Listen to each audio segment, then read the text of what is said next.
selamat malam semuanya. Bersama Mas Bung lagi di sini. Hari ini adalah Q&A. Ada pertanyaan dari peserta ya, di mana mereka bertanya, bagaimana sih cara saya bisa mendapatkan sebegitu luas pengetahuan di olah napas ini, khususnya napas ritme ini. Kemudian dasar kerangka logisnya kuat, dasar-dasar penunjukan alatnya, teori-teorinya, kemudian software-software pendukungnya, rujukan jurnalnya dan sebagainya. Di mana tidak banyak orang melakukan itu. Betul bahwa ada buku-buku seperti bukunya James Nestor yang berjudul Breath. Juga ada buku-buku lain seperti bukunya Patrick McKeown yang berjudul Breathing Cure, dan buku-buku olah napas lain seperti Pranayama. Itu ada banyak sekali, ratusan atau mungkin ribuan buku, buku-buku Qigong dan sebagainya. Sebagian ada yang ilmiah, sebagian ada yang tidak. Nah, jadi sederhananya begini. Suatu saat dalam episode hidup, saya pernah mengalami situasi yang tidak mengenakan dari sisi masalah kesehatan. Ya sebut saja sakit berat, kira-kira begitulah ya. Dan nyaris mengancam nyawa, nyaris mengancam nyawa. Dan satu-satunya modal saya pada saat itu adalah beberapa kali ya ada situasi dalam hidup yang mengancam nyawa, yang memang berada di perbatasan antara hidup dan mati. Seperti misalnya perkelahian di jalanan. Itu saya pernah mengalami situasi nyaris mengancam nyawa hidup dan mati. Kemudian sakit berat juga nyaris mengancam nyawa hidup dan mati. Dan yang paling berkesan pada saat itu, yang dalam tanda kutip menyelamatkan, tentu saja pengertian menyelamatkan ini ada faktor izin Tuhan di situ, tapi melalui ikhtiar atau jalan seperti itu. Nah, jalan ikhtiarnya adalah pernapasan. Jalan ikhtiarnya pernapasan. Jadi ketika dalam situasi yang mengancam nyawa di jalanan, ilmu pernapasan menolong saya. Ini pengertian ilmu pernapasan menolong tidak lantas kemudian saya menafikan Tuhan. Ini hanya sekedar menyederhanakan istilah. Sama kayak siapa yang nolong kamu? Oh dia, gitu. Misalnya si Anu, gitu kan. Tidak lantas Anu ini menggantikan peran Tuhan. Enggak, dia kepanjang tanganan dari Tuhan sebagai cara atau medium untuk menolong kita, misalnya begitu. Olah napas juga begitu posisinya. Olah napas adalah sebagai kepanjang tanganan dari Tuhan sebagai cara untuk menolong diri kita. Jadi olah napas baik dalam situasi yang mengancam nyawa di jalanan maupun ketika ada masalah kesehatan yang sangat berat. Yang teringat pada saat itu hanya olah napas saja. Karena memang saya sejak mulai SMP sudah berkenalan dengan pencaksilat. Saya di Muhammadiyah, jadi tapak suci itu adalah pencaksilat wajib yang masuk dalam penilaian raport. Kemudian ketika saya masuk ke SMA, berkenalan dengan Merpati Putih, dan sampai sekarang jatuh cinta, kemudian masih tetap di Merpati Putih melakukan eksplorasi dan sebagainya. Dan ilmu pernapasan Merpati Putih yang kemudian banyak membantu dan menolong kehidupan saya dalam situasi kritis. Yang muncul dalam pikiran cuman ilmu pernapasan aja. Nah, itu. Dan saya yakin bahwa ini adalah hasil dari latihan rutin, latihan bertahun-tahun, sehingga kemudian masuk sebagai refleks, juga bahkan masuk sebagai naluri.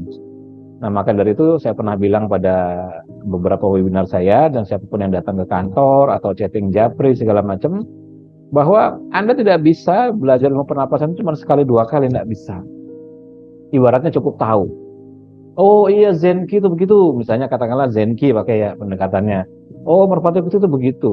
Oh, ini begitu. Tidak bisa. Anda harus terjun masuk ke dalamnya. Harus latihan.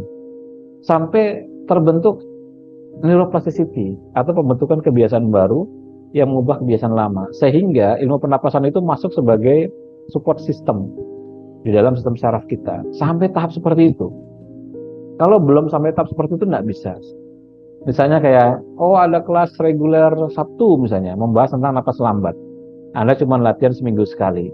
Nggak bisa, nggak jadi.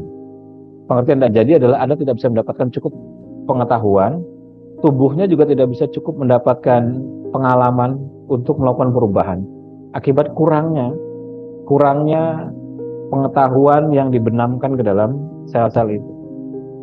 Dan pengetahuan yang dibenamkan ke dalam sel ketika dianggap sebagai sebuah kebenaran, itu harus ketika dia sudah berhasil mengalahkan atau menimpa kebiasaan dia yang lama. Maka saya membuat video khusus mengenai konsep neuroplasticity, di mana yang paling rendah adalah sekian belas hari, lalu kemudian ada 21 hari, ada 66 hari, ada 254 hari. Jadi kalau Anda mau solid, mau tangguh, Anda harus latihan sampai paling tidak 254 hari. Itu baru kita punya modal cukup untuk melakukan perubahan pada sel. Kalau nggak bisa. Di era sekarang ya, di era sekarang. Lalu pernah ada pertanyaan begini, Mas, itu kan pernah ada salah satu pesohor artis yang sakit kanker kemudian sembuh. Konon katanya 14 atau 15 hari. Saya bilang begini, oke, bisa saja seperti itu. Bahkan ada yang dalam hitungan jam mungkin bisa saja itu hilang. Ada videonya di mana CA ditembak dengan sebuah energi tertentu dari beberapa terapis energi, lalu kemudian terlihat di layar monitor CA-nya makin kecil dan hilang bersih hanya dalam hitungan menit. Bisa seperti itu, bisa. Tapi kalau kasus seperti artis tadi yang sekian belas hari kemudian latihan napas, kita harus lihat background atau beberapa hal environment yang melingkupinya. Misalnya bagaimana? Pertama, berapa durasi dia latihan? Berapa lama? Kita jangan cuma lihat sembuhnya aja. Lihat berapa lama dia latihan. Konon infonya antara 4 sampai 5 jam. Setiap hari, every single day. Nah, pertanyaannya adalah, jika seseorang mengambil sampel artis ini yang sembuh dari CA selama 14 atau 15 hari, maka dia harus cocok juga dengan environment-nya, bahwa dia harus bisa latihan 4 sampai 5 jam sehari. Kita tinggal tanya, Bapak Ibu bisa nggak latihan 4 sampai 5 jam sehari? Iya kan? Maka kita cuma jangan lihat sembuhnya aja, lihat prosesnya juga. Kedua, environment lain, environment pendukungnya adalah, apakah dia latihan sendiri atau dia punya guru? Apakah dia latihan sendiri atau dia didampingi guru atau diarahkan oleh gurunya? Ternyata dia ada gurunya, didampingi. Nah, sekarang pertanyaannya, Anda latihan 4-5 jam itu latihan sendiri atau didampingi guru? Kalau tidak didampingi guru, ya sudahlah. Environment Anda tidak cocok. Ya kan? Environment-nya tidak cocok dengan contoh yang dimunculkan. Di mana contoh ini adalah dia latihan 4-5 jam, lalu didampingi guru. Lalu environment berikutnya apa? Kita harus lihat aspek lingkungan, misalnya pekerjaannya, finansialnya, kesibukan sehari-harinya. Apakah orang yang dijadikan sampel ini sehari-harinya bekerja 9 to 5, berangkat habis subuh, katakanlah seperti itu ya. Kemudian pulang selesai maghrib, karena pulang jam 5 tentu di perjalanan dia akan sampai mungkin sekitar jam 7, jam 8, katakanlah begitu. Atau mungkin paling telat nyampe maghrib. Lalu setelah itu dia mungkin ada tugas, ada deadline, ada pekerjaan, ya kan? Nah, masuk nggak environment ini? Kalau misalnya enggak, dia secara finansial cukup, secara bisnis dia punya sendiri, dia ada pemasukan pasif, sehingga dia nggak mikirin duit, nggak mikirin cari duit, nggak mikirin kerja 9 to 5.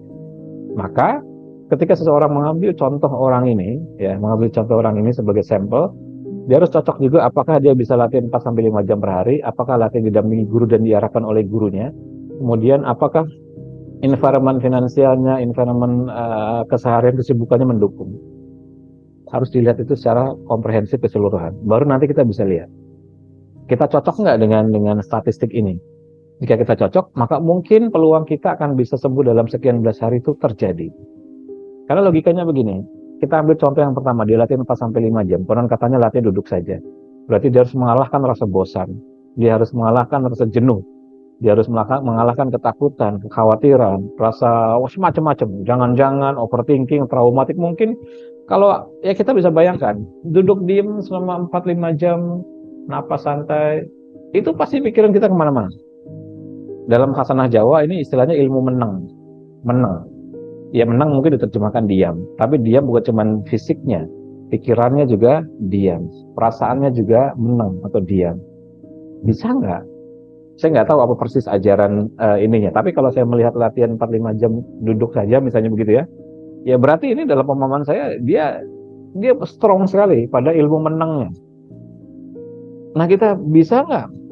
Misalnya katakanlah disuruh latihan napas 30 menit aja, udah capek, udah pegel, udah duduknya macam-macam. Lalu kita pengen ngambil contoh yang latihan 4-5 jam berhasil mengalahkan kebosanan, berhasil mengalahkan kejenuhan dan sebagainya untuk menang seperti itu. Maka kita nggak matching dengan situasi ini. Iya kan? Ya. Latihan misalnya udah dibikin let's say 20-30 menit atau dibuat dikompres sampai 45 menit, itu saja kadang-kadang kita masih mending. Masih aduh mas nggak ada waktu, aduh sibuk, saya bangun tidur bla bla bla segala macam. Ya itu makanya ini jadi nggak ketemu, nggak matching juga dengan pola seperti ini kan. Artinya kita tidak atau belum berhasil untuk melakukan penjadwalan, pengaturan waktu yang diberikan oleh Tuhan sama-sama 24 jam untuk kita atur sedemikian rupa.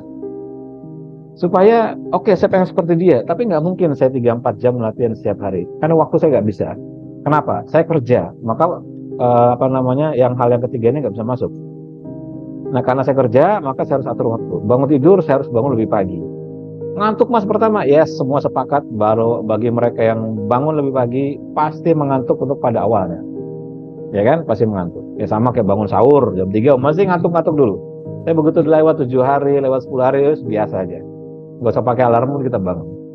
Karena pembentukan kebiasaan yang baru. Maka kita akan ada sebuah pengkondisian untuk mengerasi diri sendiri. Untuk komitmen dengan diri sendiri. Gue bangun lebih pagi. Gue tambah 1 jam bangun lebih pagi. Sebelum biasa gue bangun jam 5, gue bangun jam 4. Selesai mandi bla bla bla atau latihan dulu, kelar jam 5 melakukan aktivitas dan saya nggak terlambat berangkat ke kantor. Maka dia manage dirinya untuk mendapatkan 1 jam pagi hari. Lalu di tengah jalan mungkin dia makan siang, dia istirahat, dia pakai waktunya 15 menit sampai 30 menit untuk latihan. Mungkin sore hari dia pakai juga, mungkin ada kesempatan waktu untuk 15-30 menit. Atau mungkin malam hari sebelum tidur dia paksakan untuk dapat lagi kira-kira 30 menit sampai 1 jam misalnya. Maka dia sudah dapat 2,5 jam lah kurang lebih dalam sehari. Memang tidak mencapai 4-5 jam, tapi paling tidak dia berusaha mengejar itu. Paling tidak dia berusaha mengejar. Dan kemudian yang kedua, ada gurunya. Gurunya itu mau membimbing ilmunya. Dengan ilmunya dibimbing. Kenapa? Supaya tidak mentafsirkan sendiri peserta itu. Kalau peserta mentafsirkan sendiri, nanti jadinya gado-gado. Karena bisa jadi itu tidak sesuai dengan peruntukan ilmunya. Campur saja lah mas. Wim Hof dicampur sama Buteyko, dicampur sama ini, campur jadi ado-gado-gado lah. Sehat enggak, sakit tambah sakit kan dicampur gado-gado. Makanya kalau di napas ritme ini kita hati-hati sekali. Untuk meracik sebuah komposisi latihan itu kita sangat hati-hati sekali. Prioritas kita pertama adalah ini ada jurnalnya apa enggak? Kalau ini ada jurnalnya, maka lihat demografi atau statistik peserta yang diuji dalam jurnal itu. Ya kan, sama kayak kasus artis yang tadi ketika dia sembuh dalam 14-15 hari, lalu lihat durasi latihannya, lihat ada gurunya apa tidak, lihat environment-nya, lihatlah semua kita lihat cocok apa enggak kita dengan environment itu. Istilahnya dengan statistik demografi pesertanya, subjeknya, cocok nggak? Kalau cocok maka kita punya peluang akan punya kesembuhan yang sama seperti yang kita jadikan role model. Jurnal juga begitu. Jadi misalnya ada jurnal katakanlah ritme 46 atau 48 untuk menyembuhkan asma. Tapi mesti ada demografi disebutkan, karakteristik dari subjeknya adalah rasnya misalnya Asia, kemudian usia, kemudian dia merokok atau tidak, kemudian apalagi terus gitu sesuai dengan karakteristik yang sedang diuji pada saat itu. Ini cocok apa enggak? Nah kalau misalnya ini enggak cocok dengan karakteristik seperti itu, maka biasanya enggak jadi. Jadi susah biasanya. Nah, yang menurut orang yang dengar bahwa ritme 45 atau 48 itu bikin sembuh dari asma, ternyata jadi nggak sembuh. Kemudian kita protes, wah ini nggak bener nih teknik napasnya nih. Kenapa? Katanya 46, 48 itu bikin sembuh dari asma. Ternyata enggak. Saya udah praktekkan ternyata nggak sembuh.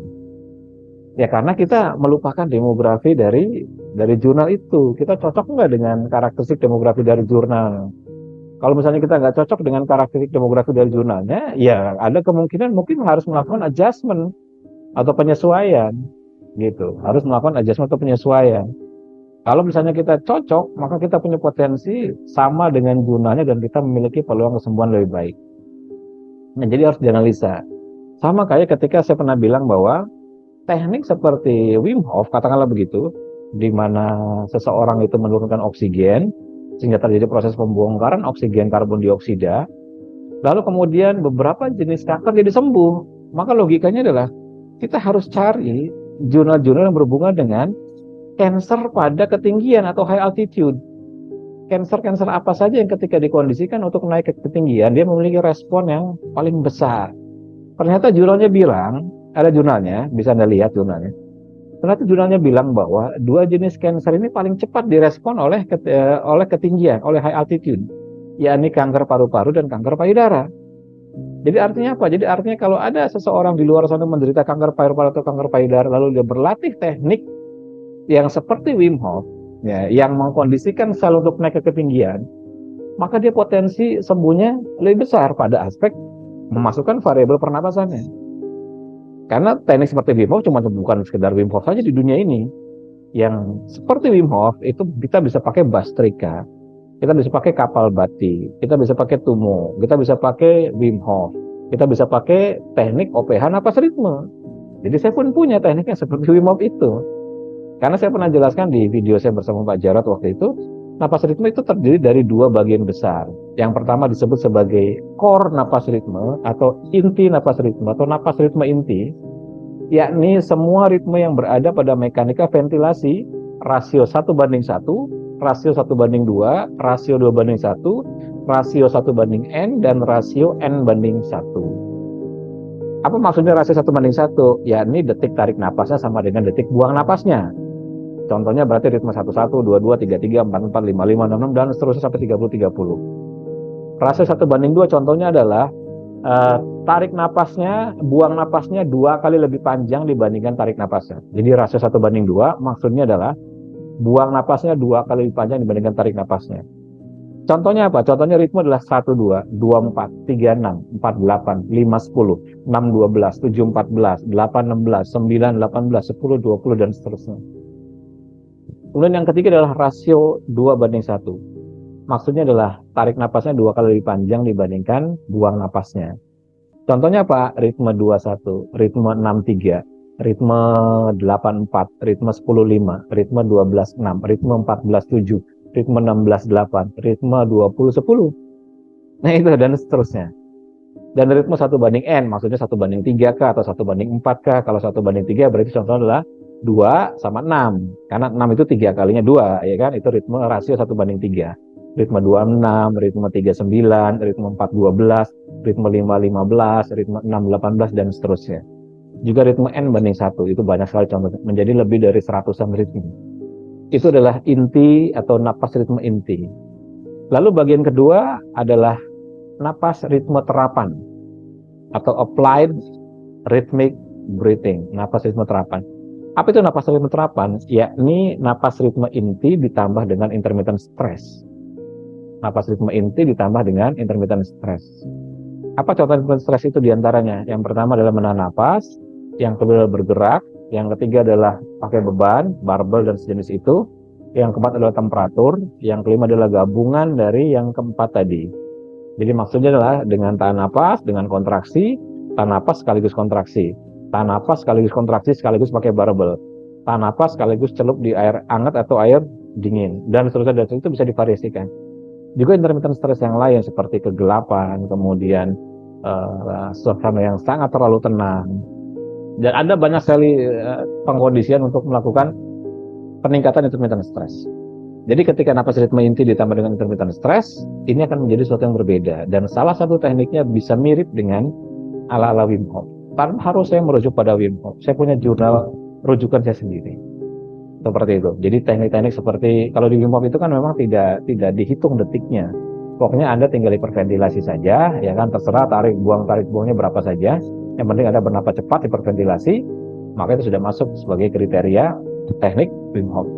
Kalau di napas ritme, detiknya dihitung. Jadi bedanya detiknya dihitung.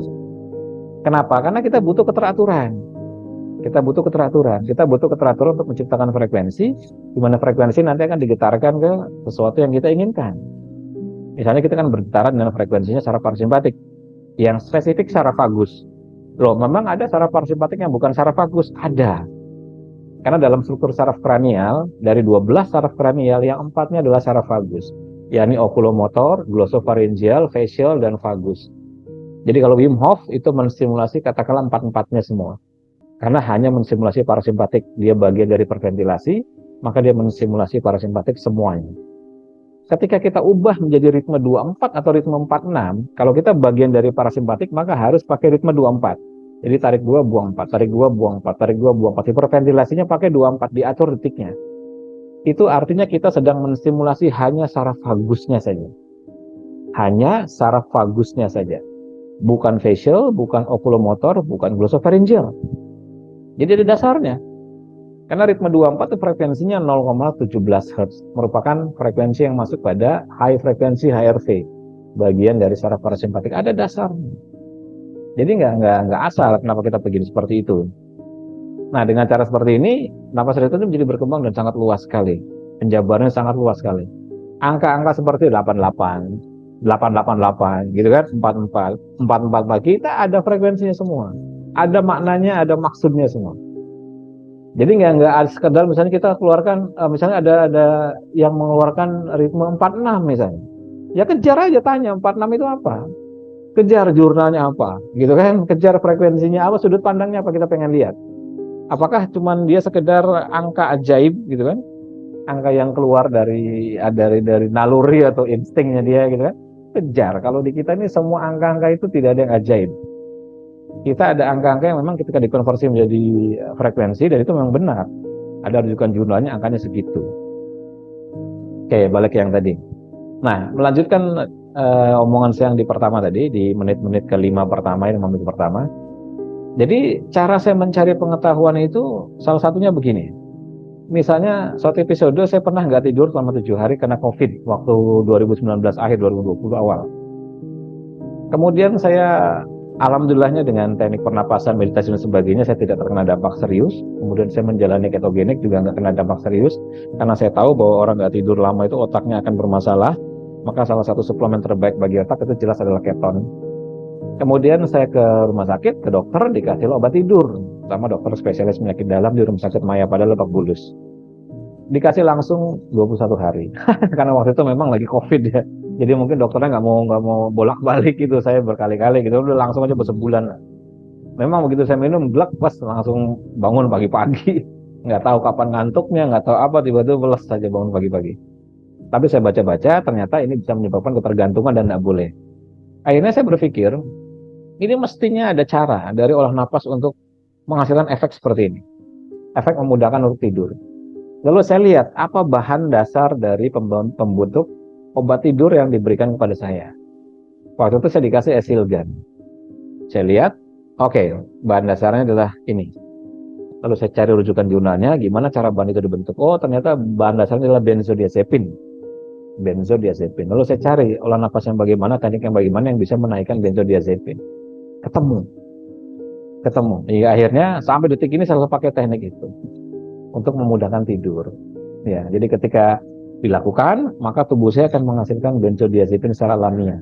Dan ini jangan disamakan dengan obat tidur yang langsung sekali glek langsung tidur kita. Ini enggak, kita perlu proses, perlu waktu.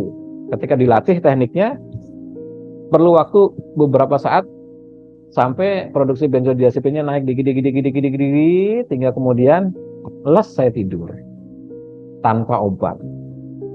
Kemudian apalagi, misalnya let's say antioksidan, melatonin. Oh, bagaimana cara olah napas memunculkan melatonin? Apalagi misalnya dari sisi diabetes, metformin. Saya belajar bagaimana cara metformin dibentuk. Jurnalnya apa? Oh, ini pengkondisiannya begini. Lalu olah napas bisa nggak menghasilkan pengkondisian seperti yang dilakukan oleh obat metformin? Bahan dasar bentuknya bisa nggak dibentuk oleh tubuh, molekul-molekul itu? Oh, ternyata bisa. Akhirnya, ya udah. Kemudian olah napas ini bisa dipakai sebagai pengganti dari metformin. Apalagi, misalnya dulu lagi ramai di awal-awal COVID itu adalah remdesivir. Ya kan? Kemudian saya pelajari jurnalnya, saya pernah bikin videonya khusus mengenai alkalinitas sel ya. Bagaimana cara strategi meningkatkan alkalinitas sel. Itu kemudian saya pelajari apa isinya remdesivir, kemudian jurnalnya lagi bagaimana cara dia bekerja, cara dia mengkondisikan untuk membuat ini dan itu. Oh, ternyata olah napas bisa.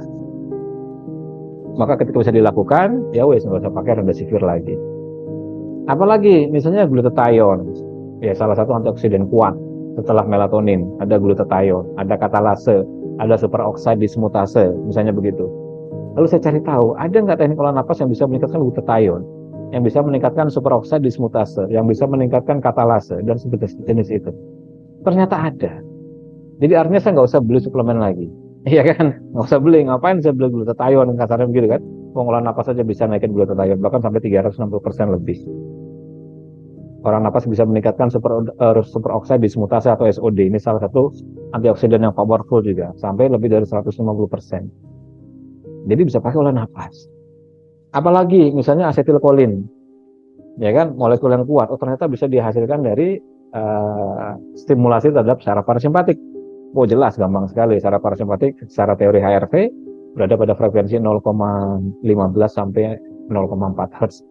Maka bisa pakai ritme-ritme cepat. Apalagi misalnya nitric oxide. Nitric oxide. Oh ternyata dengan olah nafas tertentu bisa kita naikkan nitric oxide sampai 15 sampai 20 kali lipat. Iya kan? Itu banyak sekali. Termasuk ya gelombang-gelombang, termasuk molekul seperti misalnya dopamin, serotonin gitu kan, kemudian heat shock protein dan macam-macam. Banyak sekali. Banyak sekali. Dan saya lakukan pemetaan satu persatu. Teknik ini menghasilkan ini, teknik ini menghasilkan ini, ritme ini menghasilkan ini, ritme ini menghasilkan ini. Maka seperti itu logika yang saya bangun sehingga memudahkan saya untuk oke, kalau sakitnya begini, coba obatnya apa? Kalau saya bisa pakai teknik olah nafas untuk menggantikan fungsi obat itu. Nah, seperti itu. Oke, bagian pertama ini dulu karena sudah 26 menit menjelang 30 menit. Nanti mudah-mudahan di bagian berikutnya saya akan lebih rincikan lagi sedikit demi sedikit. Jika Anda tertarik untuk pendampingan, kelas-kelasnya pun tersedia. Dan semua kelas Zoom saya itu ada rekamannya. Jadi kalau berkelangan, bisa tetap latihan dan rekaman. Oke ya, ketemu lagi pada kesempatan yang akan datang. Assalamualaikum warahmatullahi wabarakatuh. Selamat malam semuanya dan sehat selalu tanpa obat.